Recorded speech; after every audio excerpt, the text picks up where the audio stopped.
Hello friends, welcome to new question of Ask Java series. In this video, we are going to understand what is constructor.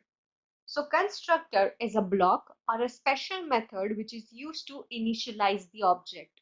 So if you want to create a new object in Java, let's say for a student class which has ID and name of the student, we create a object like this. So whenever we say new and then again class name followed by brackets, this class name followed by brackets gives a call to a constructor. This student is a special method which has the name same as the class name, and constructor is basically used to initialize or assign values to the variables of the objects. So basically, when you create an object using new keyword like this, a default constructor is called. You can write this constructor in the student class like this. But if you don't write this constructor, then the compiler also provides a default constructor if you don't mention it here, and that default constructor is going to be called. If you mention it in your student code, then this particular constructor will be called. So in this way, default constructor works. Now observe two things about constructor. The first, as I mentioned, the constructor method name should be same as the class name, and constructor does not have any return type, not even void. We do not write any return type with the constructor. Actually, it returns the instance of the class, but we do not mention it. So you have to remember these two particular things about the constructor. And the main purpose of the constructor here is to initialize the object variable. So you can say that by default, here the object variable, here you can initialize the ID to, let's say, 0 and name to something. It depends on you what you want to initialize the variables to. Now this is a default constructor. Here if you see, we do not pass any arguments. We have to assign the default values to the variables in this constructor since we are not taking any dynamic arguments here. But if you want to pass arguments to the constructor, then you can overload it like this. So you can have a constructor with arguments which takes ID and name as arguments because these are the variables of this class. You can either only take ID or name or both ID and name.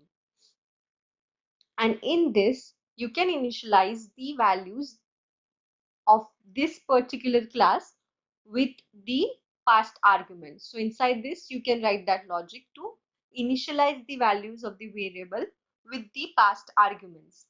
So we say something like this dot id equal to past id. So this is the argument id, and this dot name is equal to the past argument name. Now this keyword is something that specifies that this dot id means this id is of the current class. That is, this id is of the student class. So what we are saying is initialize id of this class with the parameter passed as id.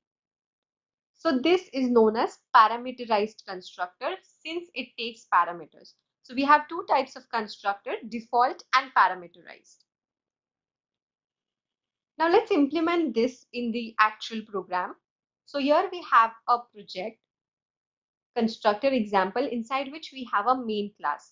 We'll create one more student class here. So let's say student. Inside this, let's give int id and string name. We'll quickly create getters and setters.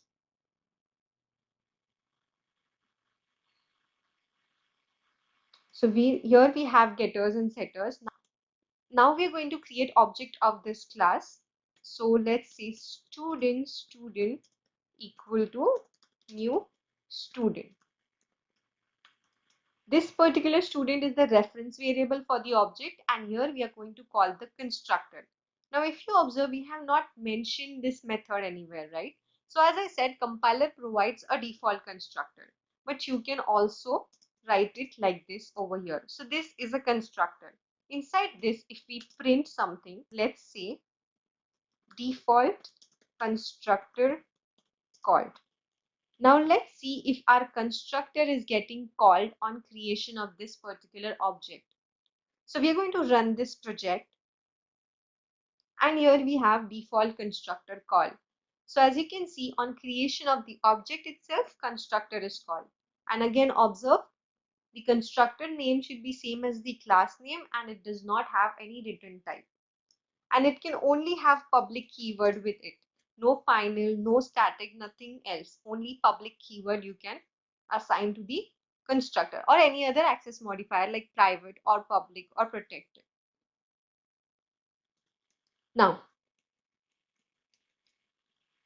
Now we'll also create a parameterized constructor. So go to source and say generate constructor using fields, and we'll pass both ID and name. So this particular constructor is same as this constructor, but it is taking different parameters here. So this is called as constructor overloading. We are overloading the previous constructor here with different parameters. And if you see over here, we have this dot id, that is id of this class should be initialized with past id, and this dot name equal to name. So this class name should be assigned with this name. So we'll print the values here. We'll say parameterized constructor called, and we'll say with id, and we'll mention the id here. Let's say this dot id, plus we'll also mention the name. We'll say and name, this dot name. So this is the keyword to mention that this is a current class instance, that this variable belongs to this particular class. So it is going to print the values of this particular student class. Now again, we'll call the parameterized constructor. For that, what we have to do is create new object, let's say student1, and to this we'll pass the id 1 and name, let's say Rahul. Now if we run this, we have default constructor called, and we also have parameterized constructor called with id 1 and name Rahul. So in this way, default and parameterized constructor work. It is basically used to initialize the values of the object. But you can also do other things in the constructor, but usually we only initialize the values in the constructor. So I hope you understood the concept of the constructor. If you're asked this question in the interview, remember the points that I've mentioned in this video. If you have any questions related to constructor or any other concept in Java, please mention them in the comment section below, and we'll get back to it shortly. Until then, subscribe to our channel and also like and share this video. Thank you.